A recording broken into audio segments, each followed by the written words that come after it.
Oracles of God, the story of the New Testament. Erin Zimmerman, you have this new incredible film coming out. Thanks for joining me today. Thanks, Billy. It's always a pleasure to be with you.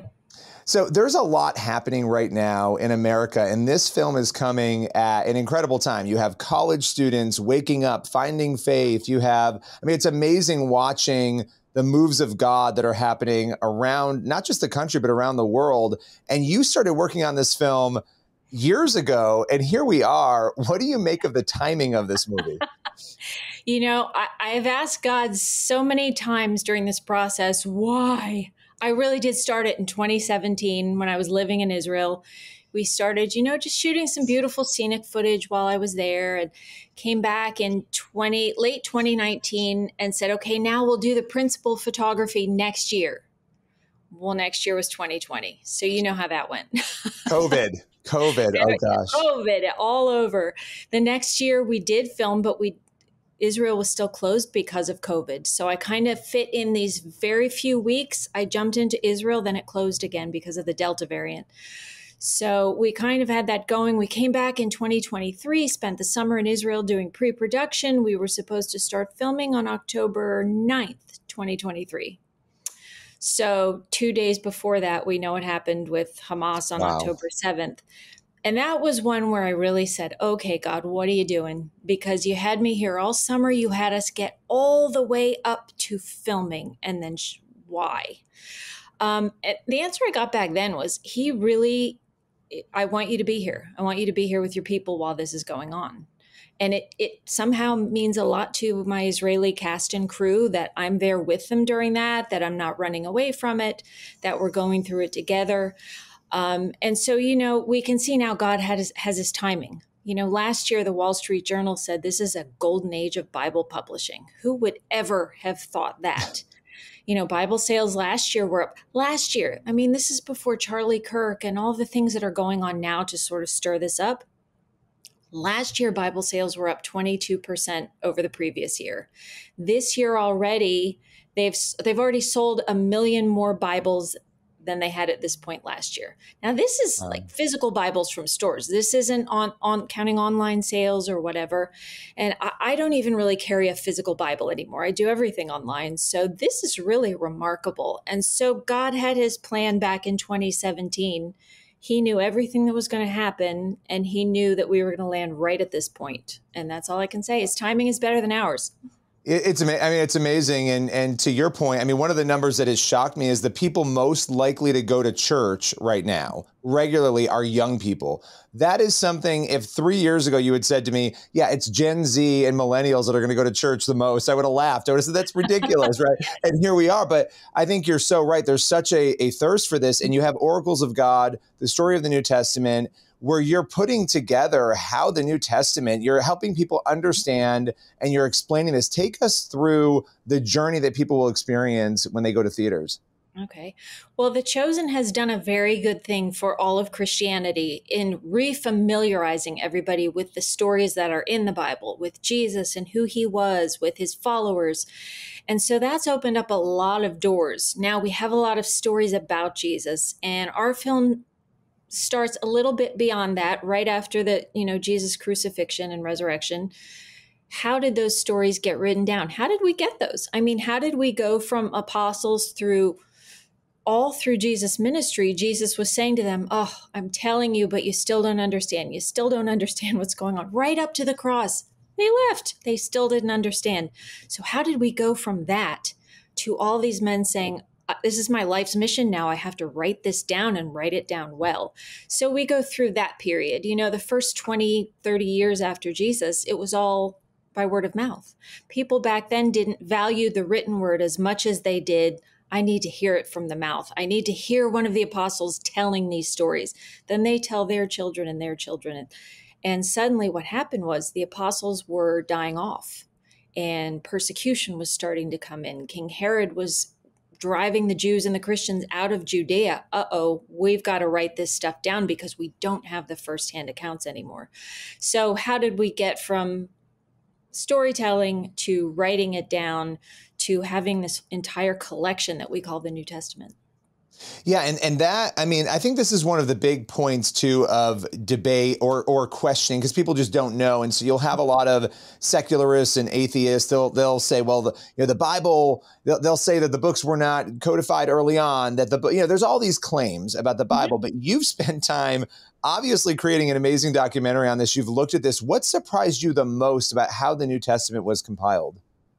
We have an amazing gift when it comes to knowing about this era. We have an amazing gift called the Church Fathers, these Christian leaders who were one generation or even two removed from the apostles. Some of them were even the direct students of the Apostle John. So they heard everything from the horse's mouth, as you would say. So the things that surprise me are just fun little stories. We know Matthew, Mark, and Luke were written about in the AD 60s. We know that the Gospel of John was written 30 years later in the 90s. So why did that come later? And why did the Apostle John, having the first three, read those and say, I still feel like I need to write another one? So we explore little things like that. It kind of made me laugh when I heard the reason. You'll have to watch the film to see it. But it was a little passive aggressive almost. I loved it though. Like, okay, they did okay, but I need to add some things. So I love that. But thanks to the Church Fathers, we get these cool little stories. Well, how did it build your faith? Obviously, as a Christian going into this and such a good researcher, because you have to be to direct the way you do and put these projects together, what shifted or changed, or were there gaps filled in for you when it came to your own understanding of the New Testament? Oh, I was at ground zero with this topic, I'll admit. Most of my projects have to do with Israel, either modern Israel or archaeology. I was a kindergartner in this topic. And in fact, it's one of the ones, some projects you do that they're your idea and you want to do them. This was not one of those. This one, God told me. I mean, I didn't get a tablet from Mount Sinai, but when God tells you to do something. And my first response was no. That's going to be so academic. It's going to be so much research. I don't know anything. And I took a look at some documentaries in this era. And as you were saying, sometimes there's a lot of objection. A lot of these documentaries start with a viewpoint that the Bible has not been translated well, that the Bible wasn't really written by who we think it was. And I saw these films and I thought, oh, I get it now why you told me to do one, because there's not really one from the other side. So it was a lot of research, was a lot of reading. It pretty much for me was everything was new. And I thought to myself all this time, okay, I grew up in Christian schools and churches, and I never heard any of this. So we should all know this. If you're a Christian and you know the Bible and read the Bible, you should know it. Yeah. Well, and the thing is, it builds your faith, because you can answer those objections. There are a lot of objections. People will make claims that are not true about dating, about the content, about contradictions they believe are there. And there are answers to those things. But when we don't have them, and that's what I love about this film, you're providing people with that backdrop that helps them have confidence, not only to engage with others who might be giving those pushbacks, but also to have confidence in their own faith. I mean, at the end of the day, when people are done with this film, what is your biggest hope for what they're thinking and feeling? Look, I hope this is just part of a series. The next one will deal with how the canon was formed. Later on, we'll deal with Bible manuscripts and how we can trace the text from the apostles, from the gospel writers, from Paul to now, and say this is a stable text, which that's kind of the closer of the series. But what I want people to take away is just a love for, look, Jesus, before he died, this is what he left us. We're not in Old Testament times. We don't hear the voice of God directly. We don't get the tablet from Mount Sinai. This is what Jesus left us. If you had a person who was close to you who passed away, and after their death, somebody brought you this book and said, hey, they wrote this for you for after they're gone, what would you say? You'd want to know, well, when did they do that? How did they do that? How did they get it done? This is what Jesus left us. He left us the Holy Spirit, and he left us the Bible. So I want people to have a real love and confidence in this text. A lot of people don't believe the Bible because they had personal problems or bad brushes with Christianity or something. But there are a lot of people out there who don't, just because they say, hey, you know what? I think the text is corrupted. Well, I think it wasn't done by those people. It wasn't written at this time. So we can take those roadblocks away and say, okay, if this is really why you don't want anything to do with the Bible, let's remove those roadblocks. Now sit down and see what you think of it.